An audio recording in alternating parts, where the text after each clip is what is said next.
যে দেখো আমাদের পারমিতা দিদি মাংস মাখানোর দায়িত্বটা নিয়ে নিয়েছি, আর এমনকি ধুয়েও দিয়েছে। অনেক অনেক ধন্যবাদ। এই যে দুজন মিলে মাংস ধুয়ে নিয়েছে। আর কি কি করেছো দেখি, দেখা বলো। এই যে হ্যাঁ তো বাবা পেঁয়াজ ছাড়িয়েছি, ওই অনেক কাজ করে ফেলে দিয়েছে। ঠিকই আছে, যার বাড়ি অনুষ্ঠান তার বাড়ি তাকে তো একটু খাটতেই হয়, আর আমরা একটু মজা করব, এটাই হচ্ছে। তো যাই হোক, আমি মাঝে মাঝে আসছি, একটু দেখে যাচ্ছি।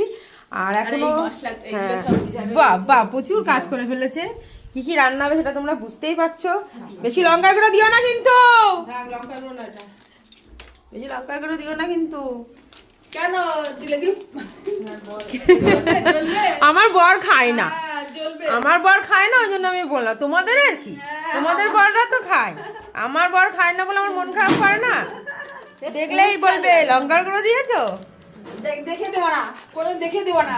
দেখলেই গন্ডগোল, না দেখলেই কিছু না। দেখবে না, লাল হোক যাই হোক খেয়ে নেবে। যদি মানে একটু মনের মধ্যে সন্দেহ হয় যে লঙ্কার গুঁড়ো দেওয়া আছে, তাহলে ওর হয়ে গেল। ওর নাকি বারবার হয়, মানে